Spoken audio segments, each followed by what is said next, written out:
Tes intelijensia umum. Apa itu tes intelijensia umum?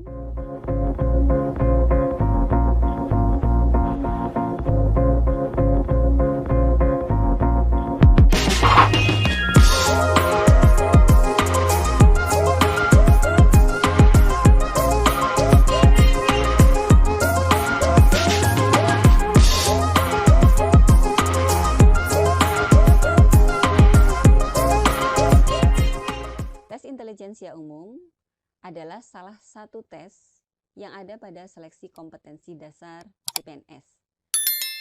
Tes intelijensia umum atau disingkat dengan TIU terdiri dari kemampuan verbal, kemampuan figural, dan kemampuan numerik. Untuk kemampuan verbal terdiri dari analogi, silogisme, dan analitis. Kemampuan figural terdiri dari analogi, ketidaksamaan, dan serial. Dan untuk kemampuan numerik terdiri dari berhitung, deret angka, perbandingan kuantitatif, dan soal cerita. Nah, apa itu kemampuan verbal analogi, silogisme, dan analitis? Kita akan bahas satu persatu.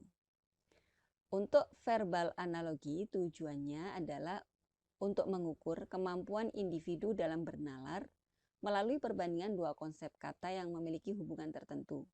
Kemudian menggunakan konsep hubungan tersebut pada situasi yang lain. Contohnya adalah telur, butir. Nah, apa hubungannya telur dengan butir? Telur ya terdiri dari butir-butir atau telur bentuknya berupa butir, butir-butir ya. Nah, hubungan apa yang sesuai dari A, B, C, D, E ini yang analog atau sama, ya hampir sama, yang memiliki hubungan tertentu sebagaimana konsep telur dan butir. Ya, itulah yang dikatakan sebagai verbal analogi. Nah, selanjutnya adalah verbal silogisme. Nah, verbal silogisme ini tujuannya adalah untuk mengukur kemampuan individu dalam menarik kesimpulan dari dua pernyataan atau lebih yang diberikan. Nah, contohnya seperti ini. Biasanya berupa kata jika maka untuk kemudian disimpulkan atau semua sebagian. Akan kita lebih jelaskan detail pada tutorial-tutorial selanjutnya. Nah, untuk verbal analitis, tujuan dari verbal analitis adalah mengukur kemampuan individu untuk menganalisis informasi yang diberikan dan menarik kesimpulan. Jadi, peserta CPNS diminta untuk membaca informasi yang cukup panjang ya, dan akan diberikan pertanyaan sebagai kesimpulan dari informasi panjang yang telah diberikan.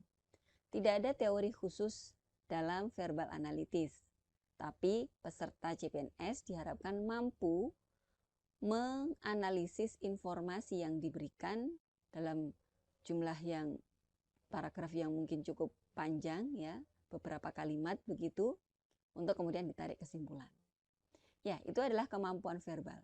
Kita akan beralih pada kemampuan figural. Ya, kemampuan figural yang pertama adalah figural analogi.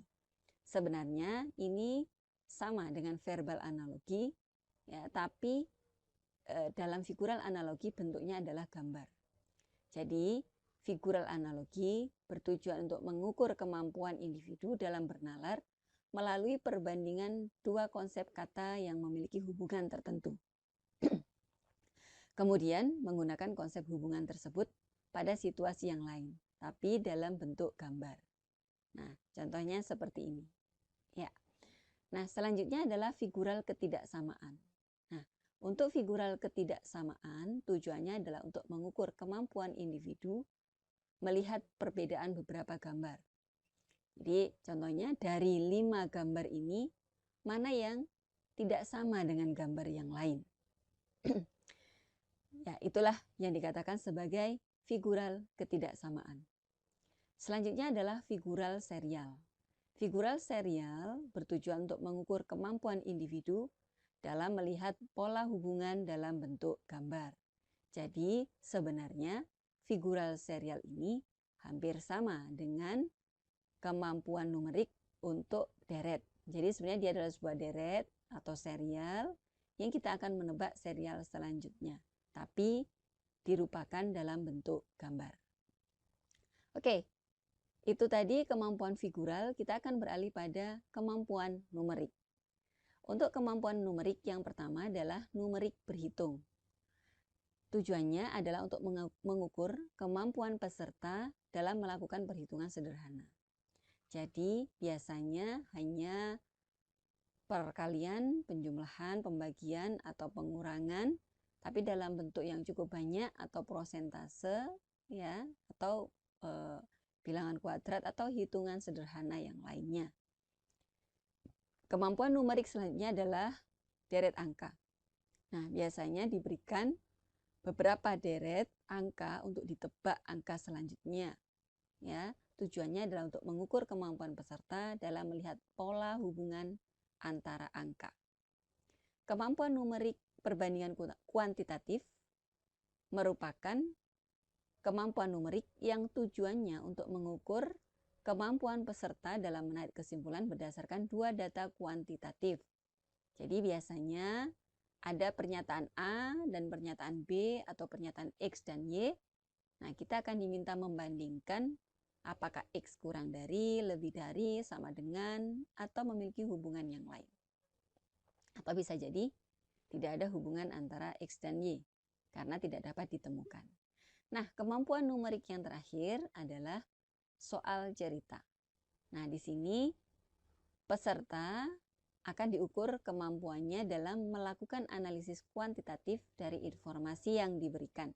Jadi biasanya diberikan sebuah informasi kuantitatif ya, untuk kemudian akan diberikan pertanyaan dari informasi tersebut berupa soal cerita.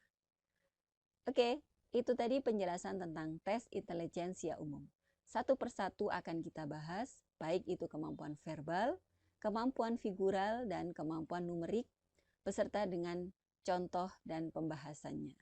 Kita akan bertemu lagi pada video tutorial selanjutnya, yaitu tes intelijensia umum verbal analogi.